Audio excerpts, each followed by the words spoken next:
अक्षस्त्रक परशुं गदेषु कुलिशं पद्मं धनुष्कुण्डिकां दण्डं शक्तिमसिं च चर्मुजलजं घण्टासुराभाजनं शूलं पाशुसुदर्शने च ददतिं हस्तैः प्रसन्नाननां सेवे शैरिवमर्दिनी मे महालक्ष्मीं सरोज स्थिताम्।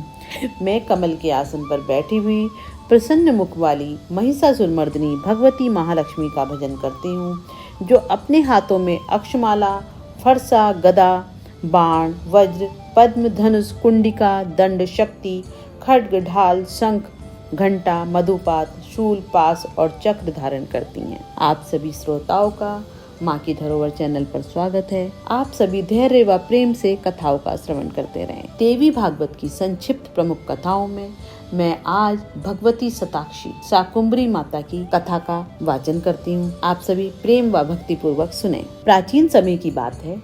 दुर्गम नाम का एक महान दैत्य था। उसका नाम हिरण्याक्ष के कुल में हुआ था तथा उसके पिता का नाम रुरु था। देवताओं का बल वेद है।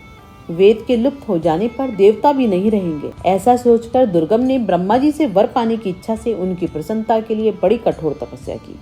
उसकी तपस्या से प्रसन्न होकर ब्रह्मा जी ने उसे दर्शन दिया और उससे इच्छानुसार वर मांगने के लिए कहा। दुर्गम ने ब्रह्मा जी से कहा, पितामह, यदि आप मुझ पर प्रसन्न हैं तो मुझे संपूर्ण वेद देने की कृपा करें और देवताओं को परास्त करने की शक्ति भी दें। दुर्गम की बात सुनकर चारों वेदों के अधिष्ठाता ब्रह्मा जी ऐसा ही हो कहकर अपने लोक चले गए।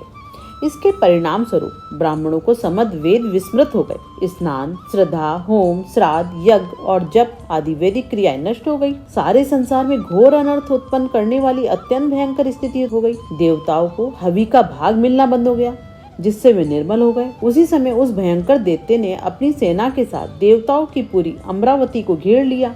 दुर्गम का शरीर वज्र के समान कठोर था। देवता उसके साथ युद्ध करने में असमर्थ होने के कारण भागकर गुफाओं में छिप गए और भगवती की आराधना में समय बिताने लगे। अग्नि में हवन न होने के कारण वर्षा भी बंद हो गई। पृथ्वी पर लोग एक एक बूंद जल के लिए तरसने लगे। घोर अकाल और अनावृष्टि के कारण लोगों के प्राण संकट में पड़ गए। संसार को घोर संकट से बचाने के लिए ब्राह्मण लोग हिमालय पर्वत पर गए और मन को एकाग्र करके पराम्बा भगवती की उपासना करने लगे। लोक कल्याण के लिए तपस्यारत ब्राह्मणों पर भगवती प्रसन्न हुई। उन्होंने अनंत आंखों से संपन्न दिव्य रूप में उनको दर्शन दिया। भगवती का वह विग्रह कंजल के पर्वत की तुलना कर रहा था। आंखें ऐसी थी मानो नील कमल हो। कंधे ऊपर उठे हुए थे। विशाल वक्ष स्थल था। हाथों में बाण, कमल के पुष्प, पल्लव और मूल सुशोभित थे। भगवती ने शाक आदि खाद्य पदार्थ तथा अनंत रस वाले फल ले रखा था। विशाल धनुष देवी की शोभा में वृद्धि कर रहा था। संपूर्ण सुंदरता का सारभूत देवी का वह रूप बड़ा कमनीय था। करोड़ों सूर्यों के समान चमकने वाला वह विग्रह करुणा का अथाह समुद्र था। करुणा हृदया भगवती अपनी अनंत आंखों से सहस्त्रों जल धाराओं की वृष्टि करने लगी। उनके नेत्रों से निकले हुए जल से 9 रात तक घनघोर वृष्टि हुई। उस पवित्र जल से संपूर्ण संसार तृप्त हो गया। नदी और समुद्र में बाढ़ आ गई। छिपकर रहने वाले देवता अब बाहर निकल आए। देवता और ब्राह्मणों ने भगवती की स्तुति करते हुए कहा, अपनी माया से संसार की संरचना करने वाली, भक्तों के लिए कल्प वृक्ष एवं लोक कल्याण के लिए दिव्य विग्रह धारण करने वाली भगवती, तुम्हें कोटिशः प्रणाम है। तुमने सहस्त्रों नेत्रों से जल वृष्टि करके इस संसार का महान कल्याण किया है। अतः तुम्हारा यह स्वरूप शताक्षी नाम से विख्यात होगा।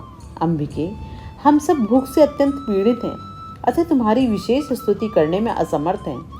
भगवती शताक्षी ने प्रसन्न होकर ब्राह्मणों एवं देवताओं को अपने हाथों से दिव्य फल एवं शाक खाने के लिए दिए तथा भांति भांति के अन्न भी उपस्थित कर दिए। पशुओं के खाने योग्य कोमल एवं अनेक रसों से संपन्न नवीन तृण में उन्हें देने की कृपा की। उसी दिन से भगवती का एक नाम शाकुंभरी भी प्रसिद्ध हुआ। दुर्गा के स्वरूप में भगवती ने वेदों को दुर्गम नामक दैत्य से छीनकर ब्राह्मणों को देने का आश्वासन भी दिया। ओम भगवती श्री शाकुंभरी देव्ये नमः। माँ शाकुंभरी हम सभी का कल्याण करें, हम सभी की रक्षा करें। आज की कथा को यहीं विराम देती हूँ। आपको कथा अच्छी लगे तो आप उसको प्यार दें और अपने मित्रों, बच्चों व संबंधियों के साथ साझा करें। त्रुटियों के लिए माफ़ी चाहूँगी। जय माता दी।